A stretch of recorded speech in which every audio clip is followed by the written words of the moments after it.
ऐसा बिल्कुल भी नहीं था कि वो एक शांत और सौम्य स्वभाव की लड़की थी। उसके अंदर जितना क्रोध, आक्रोश, घृणा, चिड़चिड़ापन भरा हुआ था, उसका कारण सबके लिए एक पहेली ही था। उसका बचपन कैसा बीता ये तो कोई नहीं जानता था, मगर उसके बचपन में ऐसा कुछ तो ज़रूर था जो उसने अपने रग रग में दफन किया हुआ था। शायद ऐसा कोई राज, ऐसी कोई घटना जिसे किसी से बांट पाने में वो अक्षम थी।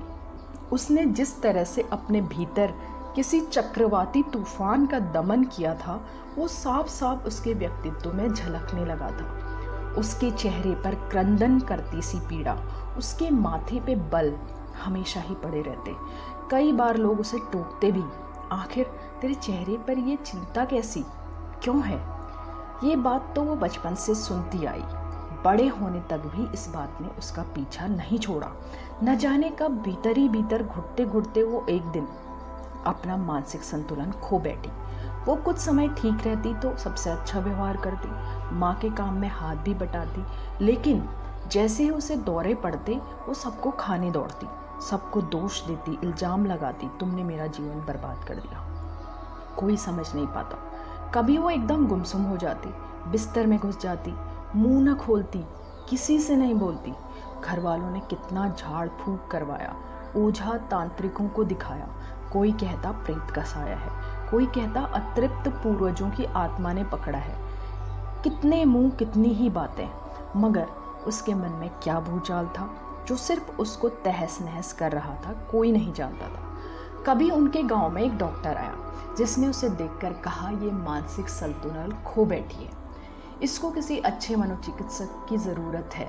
तब जाकर उसके घर वालों ने उसका इलाज शुरू करवाया, मगर उसकी बीमारी तो सालों पुरानी थी। दवाओं का असर भी बड़ा धीमा था।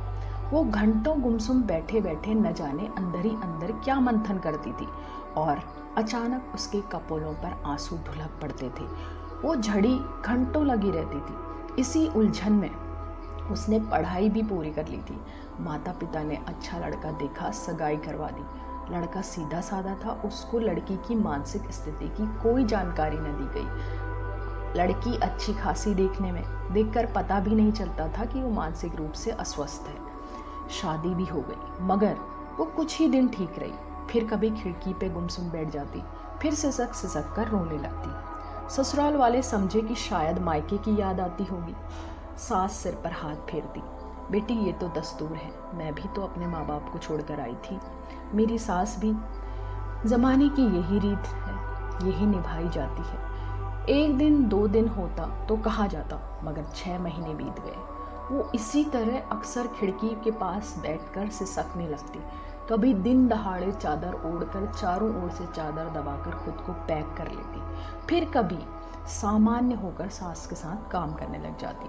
उसका ये बर्ताव कोई समझ नहीं पाता। 1 साल हुआ, थोड़ा घर में एडजस्ट भी हो गई। कभी अचानक बेवजह गुस्सा हो जाती, घर का सामान इधर उधर पटकने लगती।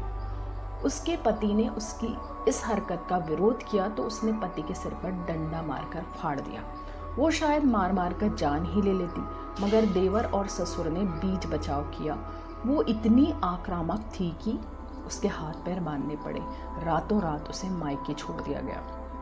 कुछ दिन फिर इलाज चला, वो सामान्य हुई। ससुराल वालों को समझाया बुझाया गया और उसे वापस ससुराल छोड़ दिया गया। इस बीच उसकी एक बेटी भी हुई, मगर फिर उसकी मानसिक स्थिति बिगड़ी। उसने पहले से भी अधिक रौद्र रूप दिखाया। ससुराल वाले सहम गए। वो किसी भी तरह से नियंत्रण में आने की स्थिति में नहीं थी। एक दिन उसने जलती हुई अंगीठी में अपनी दूध मुही बच्ची को डाल दिया। पास में उसके देवर ने एक पल बिना गवाए बच्ची को बचा तो लिया, फिर भी उसका पैर थोड़ा सा जल गया। सास, ससुर, देवर, पति, सबसे उसने हाथापाई की, सबको उसने जख्मी किया। फिर उसे हाथ पैर बांधकर उसके मायके पहुंचा दिया गया। उसके बाद उसे कभी वापस नहीं लाया गया। बाद में पता चला कि वो किसी पागल खाने में कई साल रही। उसको अकेले रखा गया था क्योंकि उसने वहाँ भी कईयों को जख्मी किया था। अकेले वो घबराती थी, चिल्लाती थी, गाली गलौज भी करती थी, मगर फिर भी उसे किसी के साथ नहीं रखा गया। इसी तरह 40 साल की उम्र में उसने अंतिम सांस ली, वो भी पागल खाने में। इस तरह से उसके जीवन का अंत हो गया।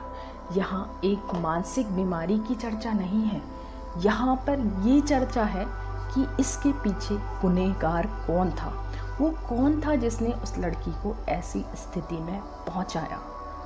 जी हाँ, आपसे मैं यही कहना चाहती हूँ, लड़कियाँ बेटियाँ हमेशा खामोश रहती हैं, चुप रहती हैं। उनके साथ जो भी घटना होती है उनके अंदर पता नहीं क्या डर होता है, शायद परिवार का डर होता है, शायद लोग मेरी बात नहीं समझेंगे ये डर होता है, कुछ ना कुछ डर तो होता है जिसकी वजह से, या मुझे समझ नहीं पाएंगे ये डर होता है, उसकी वजह से वो अपने साथ हुआ कोई भी हादसा, कोई भी घटना अपने माता पिता, अपने भाई बहनों या किसी बड़े से शेयर नहीं करती, और उस घटना को अंदर दबा कर जीवन भर सहन करती है, सोचती है और सोचने का परिणाम ऐसा होता है। इसलिए हम सब की जिम्मेदारी है कि उन छोटे मासूम बच्चों को जो बड़े हो रहे हैं, जो कुछ भी नहीं जानते, जो समझदार नहीं हैं, उनकी सुरक्षा की जिम्मेदारी हमारी है। हम उनका ध्यान रखें। पता नहीं कब कौन किन क्रूर हाथों में पड़ जाएगा और उसका जीवन हमेशा के लिए तबाह हो जाएगा, क्योंकि होता ऐसा ही। लड़कियां इस तूफान को अंदर दबा लेती हैं,